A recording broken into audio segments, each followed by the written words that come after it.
ઓમ નમઃ શિવાય. આપનું સ્વાગત છે ગ્રંથ ગાયનમાં. આજે આપણે પ્રવેશ કરવા જઈ રહ્યા છીએ એક અતિ પવિત્ર અને દિવ્ય કથામાં. શ્રી શિવ મહાપુરાણની રુદ્ર સંહિતા સૃષ્ટિ ઉપાખ્યાનમાં. રુદ્ર સંહિતામાં ભગવાન શિવના દિવ્ય સ્વરૂપ અને માતા સતી અને માતા પાર્વતીની કથા, ભગવાન કાર્તિકેય તથા શિવજીની અનેક અદ્ભુત લીલાઓનું વર્ણન મળે છે. તો ચાલો શ્રદ્ધા અને ભક્તિપૂર્વક સાંભળીએ રુદ્ર સંહિતાની પાવન કથા. વિડીયો પસંદ આવે તો લાઈક કરો, ગ્રંથ ગાયન ચેનલને સબસ્ક્રાઈબર કરો અને પવિત્ર કથા તમારા પરિવાર અને મિત્રો સાથે શેર કરો. હર હર મહાદેવ. ઓમ નમઃ શિવાય. અધ્યાય ત્રીજો. નારદને થયેલો મોહ. ઋષિઓ બોલ્યા, હે સૂત, હે મહાભાગ્યશાળી સૂત, હે વ્યાસના શિષ્ય, તમને નમસ્કાર હો.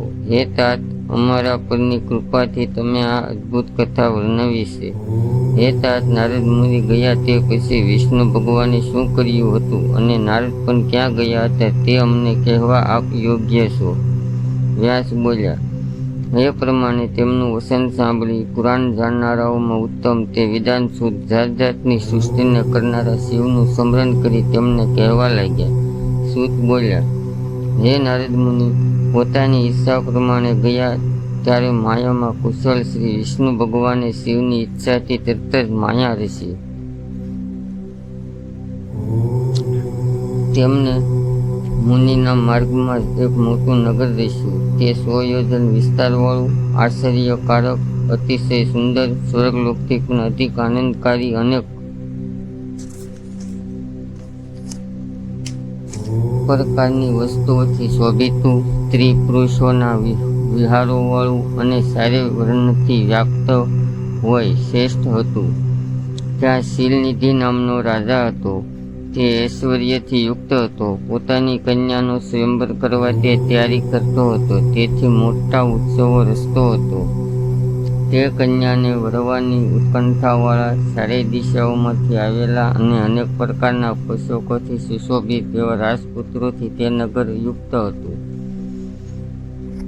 એવું તે નગર જોઈ નારદ મોહ પામ્યા અને આશ્ચર્યથી યુક્ત થયા. કામથી વ્યાપ્ત બની ત્યાંના રાજાના દરબારમાં તે ગયા. તે મુનિવરને આવેલા જોઈ શીલનિધિ રાજાએ તેમને ઉત્તમ રત્નો સિંહાસન પર બેસાડી તેમનું પૂજન કર્યું. તે પછી રાજાએ પોતાની શ્રીમતી નામની ઉત્તમ કન્યા તેડાવીને તેને નારદના ચરણમાં દંડવત પ્રણામ કરાવ્યા.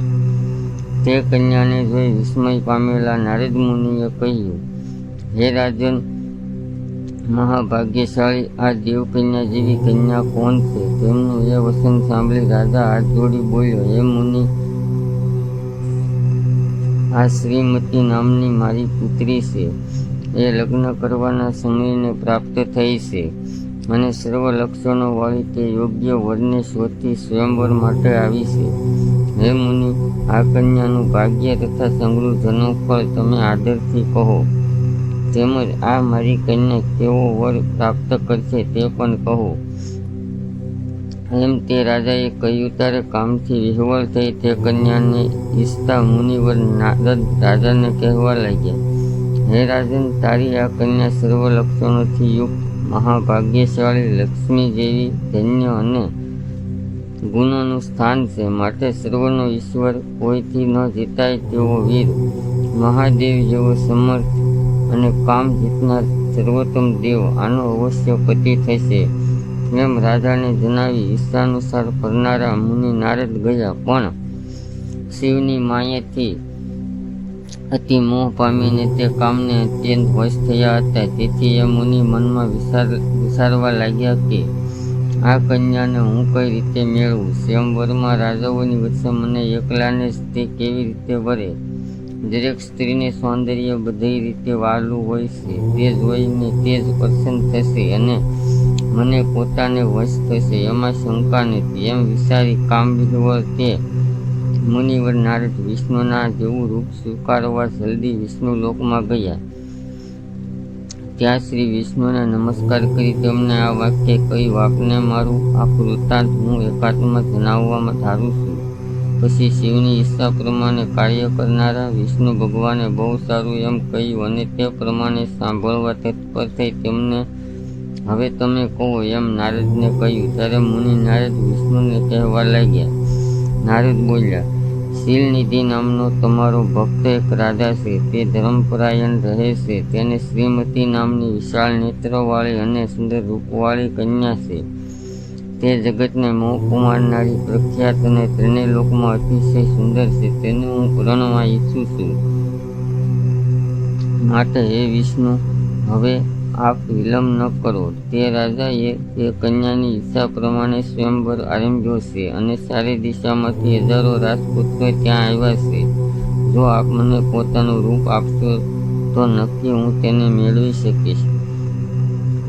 કેમ કે આપના રૂપ વિના તે મારા કંઠમાં વરમાળા નહીં નાખે. હે નાથ, હું આપનો પ્રિય સેવક છું. તેથી પોતાનું સ્વરૂપ આપ મને આપો, જેથી રાજકન્યા તે શ્રીમતી મને વરે. સૂત બોલ્યા.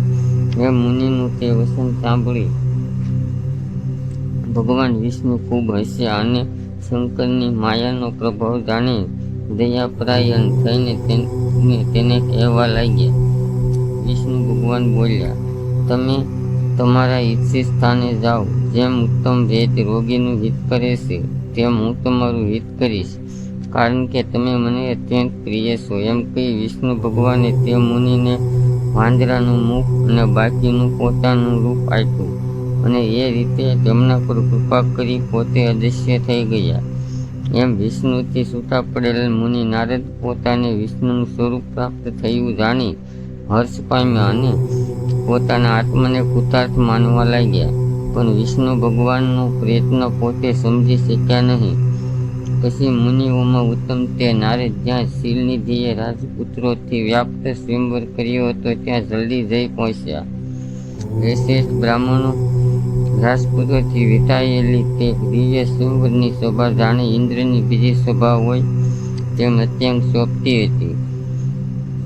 તે રાજસભામાં નારદ બેઠા અને ત્યાં બેસી પ્રીતિયુક્ત મનથી વ્યામ વિચાર કરવા લાગ્યા. વિષ્ણુ રૂપ ધારણ કરનારા મને કન્યા વર્ષે, બીજાને વર્ષે નહીં, એમ તે વિચારતા હતા. પણ તે મુનિવર પોતાના મુખનું કદરૂપપણું જાણી શક્યા નહીં. ત્યાંના બધા મનુષ્યો તો નારદને તેમના પહેલાના સ્વરૂપે દેખતા હતા. તેથી એ બ્રાહ્મણો, રાજપુત્રો વગેરે કોઈ પણ તેનો ભેદ સમજી શક્યા નહીં. પણ તે નારદનું રક્ષણ કરવા રુદ્રના 2 ગણો બ્રાહ્મણનું રૂપ ધારણ કરી ગુપ્ત રહ્યા હતા. તેઓ બેસ કેવળ તે ભેદ જાણતા હતા. તેઓ બંને નારદ મુનિને મોહ પામેલા જાણી તેમની પાસે ગયા અને પરસ્પર વાત કરતા તેમની મસ્કરી કરવા લાગ્યા. જુઓ તો, નારદનું રૂપ વિષ્ણુના જેવું મહા ઉત્તમ છે, પણ એનું મુખ તો વાંદરાના જેવું બેડોળ અને ભયંકર છે. આ મુનિ કામથી મોહિત થઈ વ્યર્થ જ રાજકન્યાને ઈચ્છે છે, એમ સળવાળું વસન કહી તેઓ બંને મસ્કરી કરવા લાગ્યા. પરંતુ કામથી વિહ્વલ બનેલા મુનિ નારદે તેમનું સાચું વચન સાંભળ્યું જ નહીં. તે તો મોહિત થઈ શ્રીમતીને મેળવવા ઈચ્છતા તેની સામે જોઈ રહ્યા હતા. એટલામાં તો સ્ત્રીઓથી વીંટાયેલી તે સુંદર વર્ણવાળી રાજકન્યા રાણીવાસમાંથી ત્યાં આવી. તે શુભ લક્ષણોવાળી કન્યા સોનાની સુંદર માળા લઈને સ્વયંવર મંડપમાં ઊભી રહી. ત્યારે લક્ષ્મી જેવી શોભતી હતી. ઉત્તમ વ્રતવાળી તે રાજકન્યા માળા લઈને પોતાના મનને ગમતા વરને શોધતી આખી સભામાં ફરવા લાગી. વાંદરાના જેવા મુખવાળા અને વિષ્ણુના જેવા શરીરવાળા નારદ મુનિને જોઈને તે કન્યા ક્રોધ પામી અને તે તરફથી દ્રષ્ટિને વાળીને પ્રસન્ન રીતે આગળ ચાલી. તે કન્યા પોતાના મનમાં ઈચ્છેલો પોતાને યોગ્ય વર તે સભામાં નહીં જોઈને ત્રાસ પામી અને સભાની વચ્ચે ઊભી રહીને તેને કોઈને માળા પહેરાવી નહીં.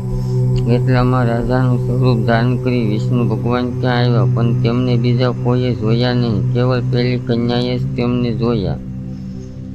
પછી પ્રસન્ન મુખવાળી અને સુંદર વર્ણવાળી તે કન્યાએ તેમને જોઈને તેમના કંઠમાં તે વરમાળા પહેરાવી. તે પછી રાજાના રૂપને ધારણ કરનારા પ્રભુ વિષ્ણુ તે કન્યા લઈને તરત જ અદૃશ્ય થયા અને પોતાના સ્થાને જતા રહ્યા. પછી બધા રાજકુમારો શ્રીમતી માટે નિરાશ થયા અને કામાતુર મુનિ નારદ તો અત્યંત વિહ્વલ બન્યા. તે વખતે બ્રાહ્મણનું રૂપ ધારણ કરનારા અને ઉત્તમ જ્ઞાની પેલા બંને રુદ્રગણો કામથી વ્યાકુળ તે નારદને તરત જ તે વેળા કહેવા લાગ્યા. રુદ્રના બે ગણો બોલ્યા, હે નારદ મુનિ, તમે તો વ્યર્થ જ કામની મોહિત થયા છો. તમે તે કન્યાને ઈચ્છતા હતા, પણ વાંદરાના જેવા નીંદ પોતાના મુખને તો જુઓ. સૂત બોલ્યા. તે બંનેનું એવું વચન સાંભળી નારદ વિસ્મિત થયા અને શિવની માયાથી મોહિત થયેલ તેમને આરસીમાં પોતાનું મુખ જોયું. પોતાના મોઢાને વાંદરા જેવું જોઈ તરત જ મુનિ નારદ ગુસ્સે થયા અને તેમને મોહિત જ રહી તે બંને ગણોને ત્યાં શાપ આપ્યો. તમે બંનેએ બ્રાહ્મણની મસ્કરી કરી છે, માટે તમે બંને બ્રાહ્મણના વીર્યથી જન્મેલા અને બ્રાહ્મણના જેવી આકૃતિવાળા રાક્ષસ થઈ જાઓ. એ પ્રમાણે પોતાના અપાયેલ શાપ સાંભળીને પણ જ્ઞાનીઓમાં અતિ ઉત્તમ તે બંને શ્રીગણો નારદ મુનિને મોહ પામેલા જાણી કંઈ બોલ્યા નહીં. પણ હે બ્રાહ્મણો, તે બંને ગણો ઉદાસીન થઈ પોતાના સ્થાને ગયા અને તે બધી શિવની જ ઈચ્છા છે એમ માનતા સદાકાળ શિવની સ્તુતિ કરવા લાગ્યા. શ્રી શિવ મહાપુરાણમાં બીજી રુદ્ર સંહિતાના પ્રથમ ખંડમાં સૃષ્ટિના ઉપર્યા ખંડમાં નારદનો થયેલો મોહ નામનો ત્રીજો અધ્યાય સમાપ્ત.